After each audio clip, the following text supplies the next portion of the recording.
អាតូចកូនអូចូលកូនទៅសើបរកដំណឹងក្រុមចរភ្នាក់មួយយកមកឲ្យអូថាពួកវានៅកន្លែងណាពួកខ្ញុំរកឃើញពួកគេហើយគឺពួកគេនៅម្ខាងភ្នំឯណោះនៅឆ្ងាយពីទីនេះប្រហែលជា10គីឡូទេពួកដើរទៅតាមទិសនេះទៅត្រង់ទៅពួកបានឃើញពួកគេហើយគេបានបញ្ជូនអសូរកាយមួយដល់ចម្លែកដែលមានរូបរាងដូចជាមនុស្សនិងមានក្បាលជាសត្វក្របីហើយមានរូបដូចជាស្វាក៏ប៉ុន្តែយឺនគាត់មិនបានតបជាមួយនឹងឈុនឡើយហើយអ្វីដែលគាត់សូត្រចេញមកនោះគឺដំរីសឹកអាគមមួយយ៉ាងធំនៅលើខ្លួនរបស់វាមានសាក់យ័ន្តខ្មែរជាច្រើនវាបានក្រោកមកប្រយុទ្ធតតាំងជាមួយនឹងដំរីអាគមរហូតដល់ដំរីអាគមរបស់លោកអ៊ំយឺនជន់វារហូតដល់ខ្ចាយប្រលឹងបាត់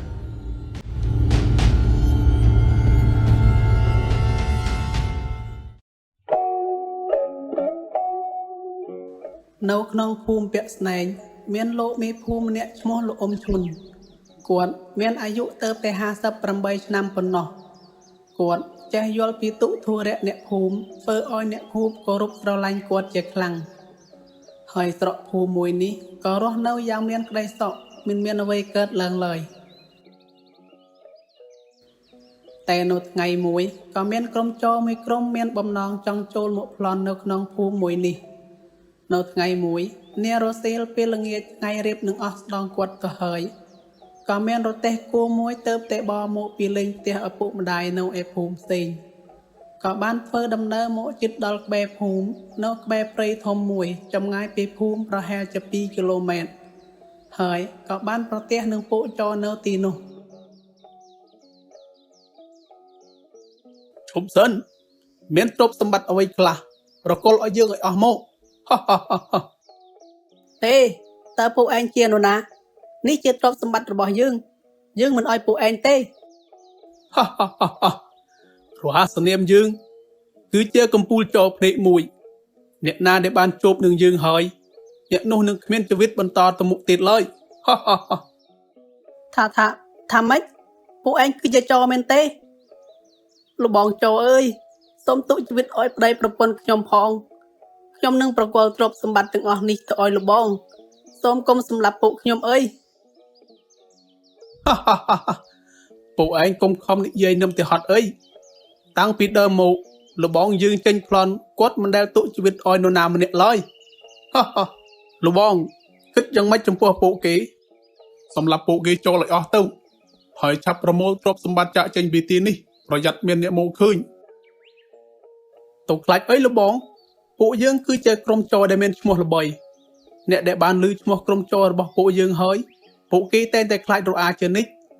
មិនមានអ្នកណាហ៊ានមកតតាំងជាមួយនឹងពួកយើងឡើយ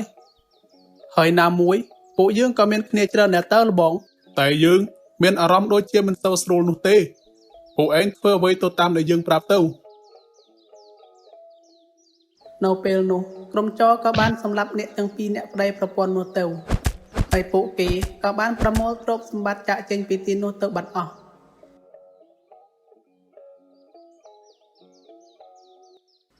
មិនយូរប៉ុន្មានក៏មានអ្នកភូមិម្នាក់បានដើរមកឃើញសាកសពអ្នកទាំងពីរអ្នកនោះដេកស្លាប់នៅចំកណ្ដាលផ្លូវ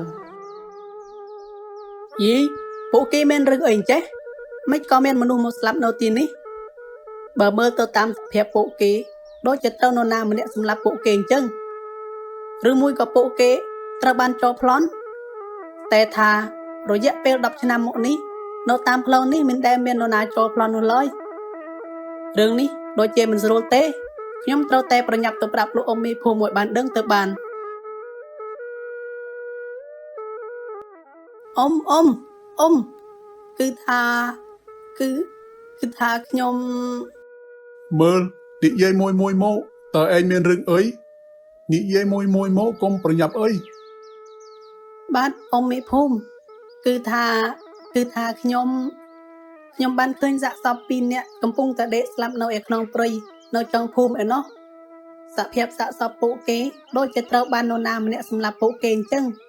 ទើបខ្ញុំប្រញាប់មកប្រាប់លោកអ៊ំមីភូមិឲ្យបានដឹងទៅបានបើតាមដែលខ្ញុំមើលទៅសាកសពរបស់ពួកគេដូចជាមិនមែនអំពើឃាតកម្មទេខ្ញុំសន្និដ្ឋានថាវាជាការប្លន់សម្លាប់ព្រោះនៅទីនេះមានដានជើងមនុស្សជាច្រើន នឹងស្នាមកង់រទេះគោដែលវិលត្រឡប់ទៅក្រោយវិញដូច្នេះហើយពួកយើងត្រូវតែមានការប្រុងប្រយ័ត្នឲ្យបានខ្ពស់ទៅបានហើយឥឡូវនាំគ្នាយកសាកសពនេះទៅធ្វើបុណ្យសិនទៅ ចោះរឿងក្រុមចោនឹងលោកអ៊ំតើពួកយើងគួរតែទៅរកពួកគេឬអត់ រឿងនឹងយើងទុកវាសិនទៅពួកយើងប្រញាប់ចូលទៅក្នុងភូមិវិញសិនទៅព្រោះអីមេឃរៀបនឹងងងឹតទៅហើយ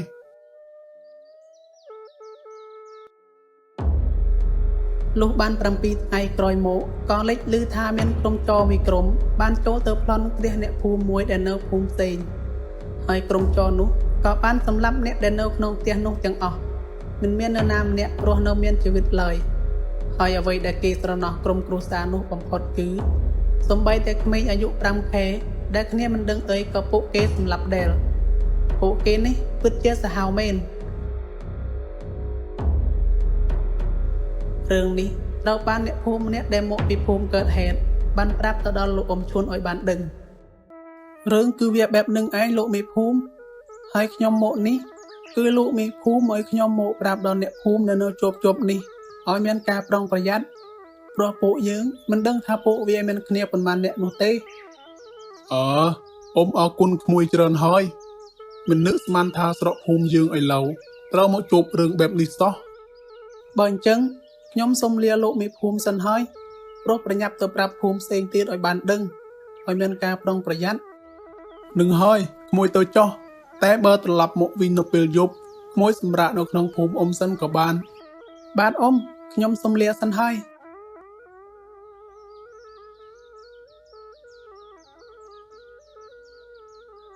លុះស្អែកឡើងមិត្តភ័ក្តិរបស់លោកអ៊ំឈុនដែលនៅស្រុកឆ្ងាយបានមកលេងលោកអ៊ំឈុន ពួកគាត់បានស្គាល់គ្នាតាំងពីសម័យសង្គ្រាមមកម្លេះហើយក្រោយពេលដែលសង្គ្រាមចប់ពួកគាត់ក៏បានចែកផ្លូវគ្នាដើម្បីតាមរកសាច់ញាតិបងប្អូនហើយពួកគាត់ក៏បានបែកគ្នាតាំងពីពេលនោះមកតែពួកគាត់ក៏បានសន្យាថានឹងមករកគ្នានៅថ្ងៃណាមួយគ្នាពិតជាសប្បាយចិត្តណាស់ដែលគ្នាបានជួបឯងម្ដងទៀតហើយនិយាយអញ្ចឹងមិនក៏ឯងមកដល់ទីនេះអើមានអីគឺគ្នានឹកឯងនឹងណា គ្នាខំរកឯងមិនចេះតិចឆ្នាំនោះទេទម្រាំដឹងថាឯងនៅក្នុងភូមិមួយនេះគ្នាក៏នឹកឯងខ្លាំងណាស់ដែរគ្នាមិននឹកស្មានថាគ្នាបានជួបឯងម្ដងទៀតនោះទេហើយនិយាយអញ្ចឹងតើឯងមកទីនេះបានប្រហែលថ្ងៃដែរអូគ្នាមកប្រហែលជាមួយអាទិត្យអីគ្នាទៅវិញហើយព្រោះគ្នាក៏រវល់រឿងស្រែចម្ការណាស់ដែរអើបើជ្រុលជាមកហើយនៅលេងទីនេះឲ្យបានយូរបន្តិចទៅកុំប្រញាប់ទៅវិញអី តែអាឈុនពេលដែលគ្នាដើរតាមផ្លូវមាញ់គ្នាឃើញទឹកមុខអ្នកភូមិដូចជាមានការភ័យខ្លាចនឹងរឿងអ្វីមួយជាពិសេសពេលដែលពួកគេឃើញគ្នាដូចជាមានការពិតភ័យជាខ្លាំង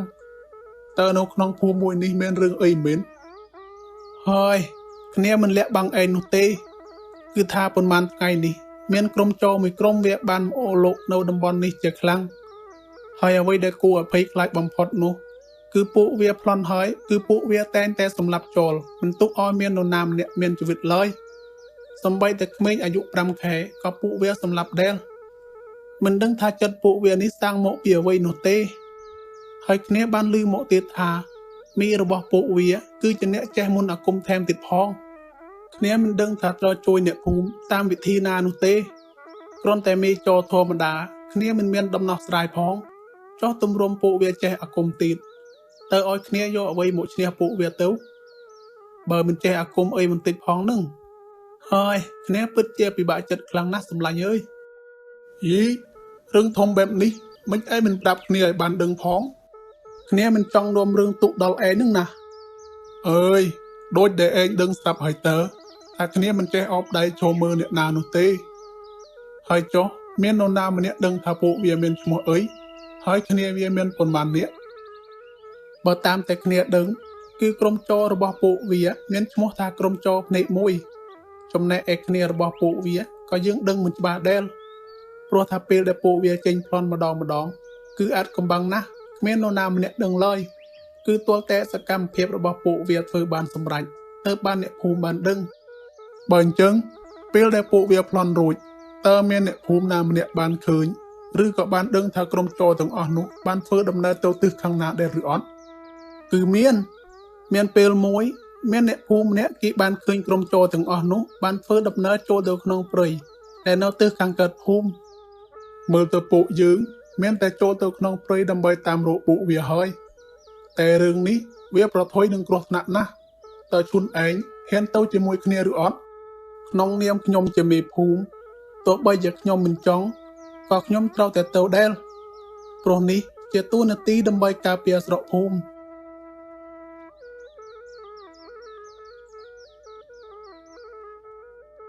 លោកអ៊ំឈុនគាត់បានដើរប្រកាសប្រាប់អ្នកភូមិអំពីរឿងដែលទៅបង្ក្រាបពួកចោរប៉ុន្តែពួកអ្នកភូមិមិនមាននរណាម្នាក់ហ៊ានទៅជាមួយគាត់ឡើយរឿងនេះក៏បានធ្វើឲ្យលោកអ៊ំឈុនគាត់អន់ចិត្តជាមួយនឹងអ្នកភូមិគាត់ជាខ្លាំងព្រោះនៅពេលដែលមាននរណាម្នាក់មកជួយហើយបែរជាគ្មានអ្នកទៅជាមួយទៅវិញ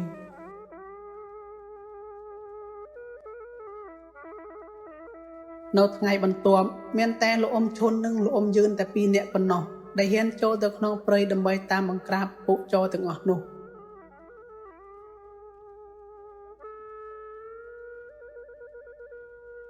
ហើយបើយើងដើរតាមរកពួកវាបែបនេះមិនដឹងស្មើណាបានឃើញពួកវាទេនិយាយអញ្ចឹងអាយឿនម្ដេចឯងមិនប្រើកូនខ្មោចកូនព្រាយឯងឲ្យវាជួយតាមរកទៅចាំមើលគ្នាសាកមើលសិនរំពេចនោះអ៊ំយឿនក៏បានដកយករូបសូនមួយដែលមានរូបរាងដូចជាមនុស្សហើយក៏បាននិយាយទៅកាន់រូបសូននោះថាអាតូចកូនអោចូលកូនទៅសើបរកដំណឹងក្រុមចោរភ្នាក់មួយយកមកឲ្យអោថាពួកវានៅកន្លែងណា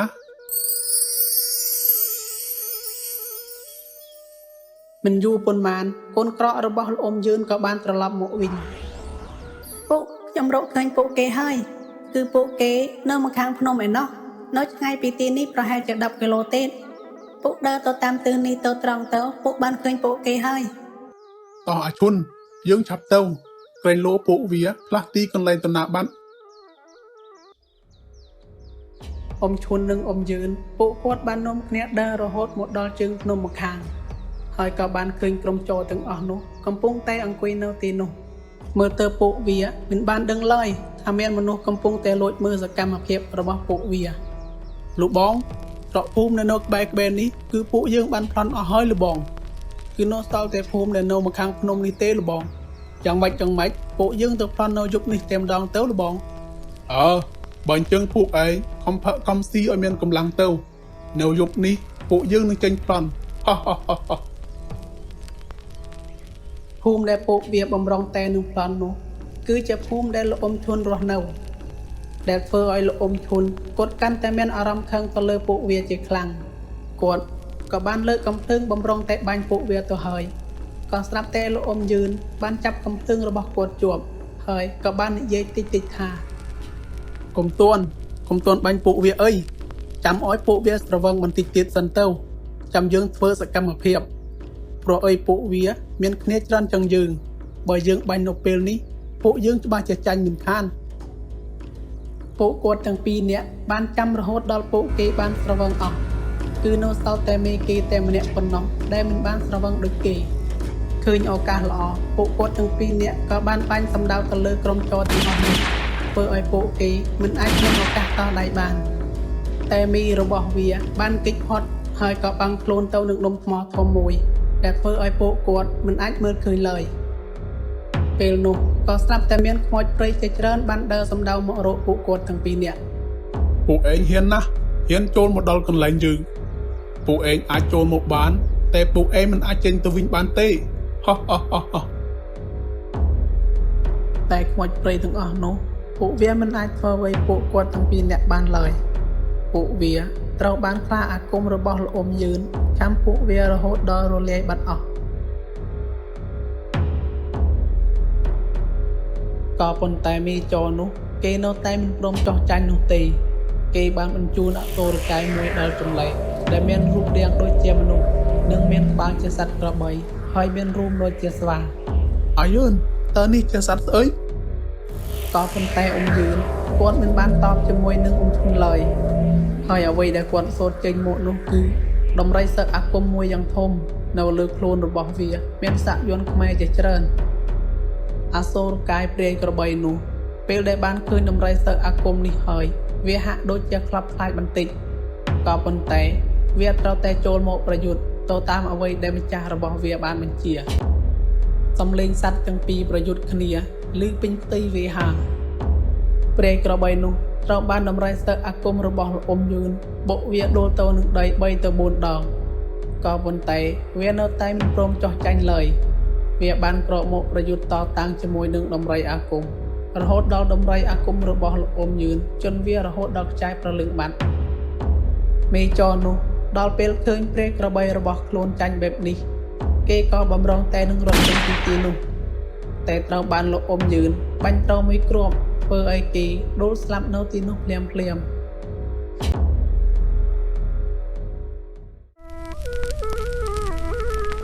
ក្រោយពីបានសម្លាប់ក្រុមចោរទាំងអស់នោះហើយពួកគាត់ទាំងពីរនាក់ក៏បានដុតសាកសពក្រុមចោរទាំងអស់នោះចោលនៅក្នុងព្រៃ